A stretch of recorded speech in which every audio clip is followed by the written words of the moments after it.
जब जब भक्तों पर कष्ट आया है, प्रभु ने अपना स्वरूप दिखाया है। चाहे निराकार रूप हो या साकार, भक्त देवा जी के साथ भी कुछ ऐसा ही हुआ।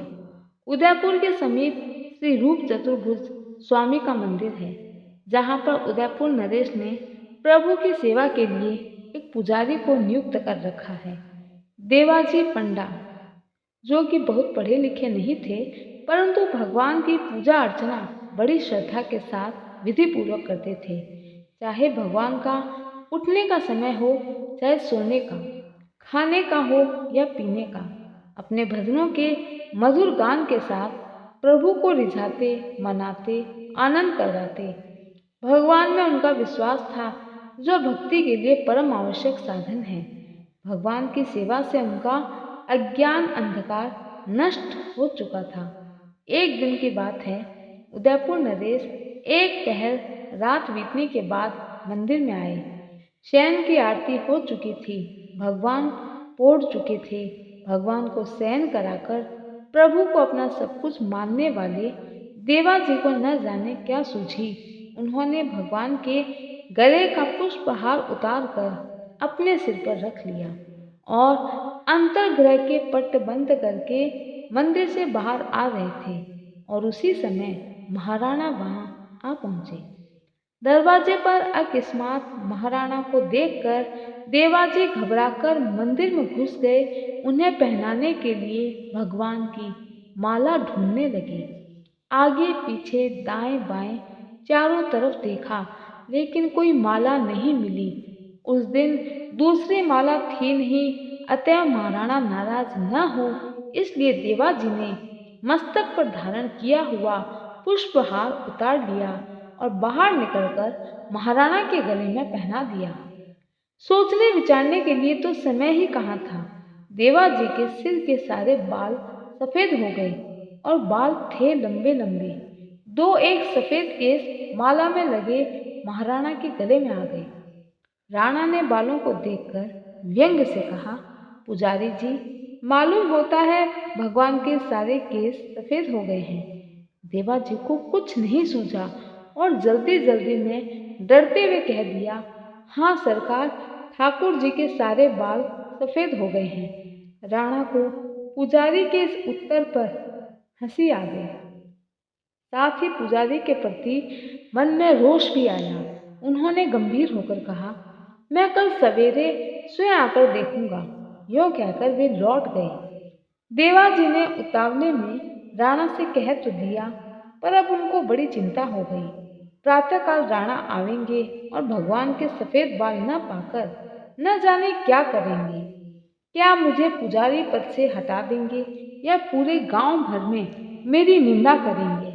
न जाने राजा मेरे साथ कैसा व्यवहार करेंगे। सोच सोचकर देवाजी का दिल बैठा जा रहा था। देवाजी के मन में आया, भगवान तो नित्य नव सुकुमार, नित्य तरुण है। उनकी गहरी घुंघराली काली अलकावली निरंतर उनके मुनिमन मोहन श्री अंग की शोभा बढ़ाती रहती है। जिनकी तनिक सी सुललित मधुराति मधुर मुस्कान से जगत प्रकाशित होता है। जिनके सुंदरता की सीमा रूप नित्य किशोर श्याम बदन को देखकर समस्त जगत मोहित हो जाता है। सुंदरता की अधिष्ठान देवता साक्षात श्री नित्य निरंतर जिनकी पूजा अर्चना में लगे रहते हैं, उन नित्य दिव्य यौवन सुषमा से सुशोभित भगवान में वृद्धावस्था कहाँ से आवेगी। उनके केस सफेद कहाँ से होंगे। ऐसा सोचते सोचते भगवान के पुराने पुजारी भक्त देवाजी बड़े व्याकुल हो गए। देवाजी की आंखों से नींद उड़ गई, आंखों से अंशुधारा बह निकली। देवाजी रोते रोते कहने लगे, मेरे स्वामी, मेरे मुंह से सहसा ऐसी बात निकल गई, अब क्या होगा। तुम तो नित्य नव किशोर हो, तुम्हारे सफेद केस कैसे। पर सवेरे महाराणा आकर जब तुम्हारे काले बाल देखेंगे, तब तुम्हारे सेवक की क्या स्थिति होगी। राणा की आंखों में ये सर्व था मिथ्यावादी सिद्ध हो जाएगा। मुझमें न भक्ति है न श्रद्धा, मैं तो केवल तुलसी चंदन चढ़ाकर अपना पापी पेट भरता हूँ। तुम्हारी नहीं, मैं तो पेट की ही पूजा करता हूँ, परंतु लोग मुझे तुम्हारी पूजा करने वाला बतलाते हैं। सवेरे जब महाराणा मेरी बात को झूठ पाकर सबके सामने मेरी भर्त्सना करेंगे, तब लोग यही कहेंगे कि कितना बड़ा मूर्ख है। भला कहीं भगवान की मूर्ति के भी श्वेत केश होते हैं। कुछ लोग मुझे अत्यंत डरपोक बताएंगे तो कुछ झूठा। अब मैं क्या करूं? क्या होगा मेरा? प्रभु आप ही बताएं। ऐसा सोच सोच कर देव जी प्रभु के चरणों में गिर कर रोए जा रहे थे। सहसा अचानक देवाजी अपना सर उठाकर प्रभु से कहते हैं, प्रभु आप तो प्रहलाद की बात सच करने के लिए खंबे को चीर कर निकले थे। द्रौपदी की लाज बचाने के लिए राजसभा में उसकी अंतहीन साड़ी बन गए थे। राधा रानी के कलक भजन के शस्त्र छिद्रों के घड़े में उनके द्वारा जल मंगवा लिया था। फिर अपने केशों को सफेद करना उनके लिए कौन सी बड़ी बात थी। जितने मुंह उतनी बातें। नाथ, ये आपका अपराधी दंभी पुजारी उस समय कैसे मुंह दिखाएगा और किसको क्या उत्तर देगा? सोचो प्रभु सोचो। लेकिन प्रभु मैं कैसे कहूँ? तुम मेरी बात रखने के लिए बुढ़ापा स्वीकार कर सफेद बाल वाले बाबा जी बन जाओ। मेरी तो कुछ भी समझ में नहीं आ रहा है। प्रभु तुम्हें जो ठीक लगे वही करो। ऐसा कहकर देवाजी फुफकार मारकर रो पड़े। इस प्रकार भगवान को पुकारते और रोते कलपते रात बीत गई। सारा जगत सोता था। देवा की करुण पुकार किसी ने नहीं सुनी। जागते थे देवा और देवा के हृदय देवता जो सदा ही जागते हैं और सबकी गुप्त से गुप्त बातों को सुनते हैं। भृत्य वत्सल शरणागत रक्षक भगवान ने अपने पुजारी देवा की करुण पुकार सुनी। कैसे न सुनते। वे अनाथ के नाथ, आर्त के आधार, विपत्र के बंधु, दीन के आश्रय, कंगाल के धन और अशरण के एकमात्र शरण जो ठहरे। भक्त की बात रखने के लिए भगवान ने लीला की और चतुर्भुज भगवान के सारे बाल सफेद हो गए। धन्य हो प्रभु, धन्य हो दीन दयाल की। देवाजी ने नहा धोकर कांपते कांपते अंतर्गृह के किवाड़ खोले। उनका हृदय भय के मारे धक धक कर रहा था। किवाड़ खोलते ही देखा कल्याण में कृपा कल्पतरु श्री विग्रह के समस्त केस शुभ्र हो गए। देवा के हृदय की विचित्र दशा है। यह स्वप्न है कि साक्षात करुणा वर्णालय की इस अतुलनीय कृपा और दीन वत्सलता को देखकर प्रेम विहल और आनंदोन्मत्त देवा की बाह्य चेतना जाती रही। वे बेसुध होकर जमीन पर गिर पड़े, पहुंच गए दिव्य देश में और मुग्ध होकर पान करने लगे। प्रभु के उन्मादकारी पाद पदम मकरंद सुधा रस का बहुत देर तक उनकी यही दशा रही।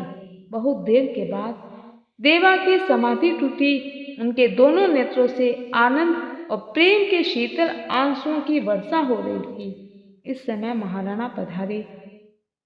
देवा जी को विकलता से रोते देखकर उन्होंने समझा रात्रि को मुझसे कह तो दिया, पर अब भय के मारे रो रहा है। इतने में ही उनकी दृष्टि प्रभु के श्री विग्रह की ओर गई। श्याम सुंदर के समस्त केस सफेद चांदी से चमक रहे थे। महाराणा को विश्वास नहीं हुआ। उन्होंने समझा पुजारी ने अपनी बात रखने के लिए कहीं से सफेद बाल लाकर चिपका दिए हैं। राणा के मन में परीक्षा करने की आई और उन्होंने अपने हाथ से चिट्ट भगवान के सिर का एक बाल बलपूर्वक उखाड़ लिया। राणा ने देखा बाल उखाड़ते समय श्री विग्रह को मानो दर्द हुआ और उनकी नाक पर सिकुड़न आ गई और न जाने कहां से आह की आवाज आई। इतना ही नहीं, बाल उखड़ते ही सिर से रक्त की बूंद निकली और वह राणा के अंग रखे पर आ पड़ी। राणा ये देखते ही मूर्छित होकर जमीन पर गिर पड़े। पूरा एक पहर बीतने पर महाराणा को चेत हुआ। उन्होंने देवाजी के चरण पकड़कर कहा, प्रभु मैं अत्यंत मूढ़, अविश्वासी और नीच बुद्धि हूँ। मैंने बड़ा अपराध किया है। भक्त क्षमाशील होते हैं, ऐसा मैंने सुना है। आप मेरे अपराध को क्षमा करें, मेरी रक्षा करें। ऐसा कहते कहते महाराणा अपने आंसुओं से देवाजी के चरण धोने लगे। देवाजी ने महाराणा को उठाकर हृदय से लगा लिया।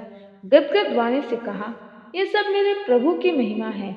मैं अशिक्षित गवार केवल पेट की गुलामी में लगा था। भगवान की पूजा का तो केवल नाम था, पर मेरे नाथ कितने दयालु है, जो मेरी मिथ्या पूजा पर भी इतने प्रसन्न हो गए।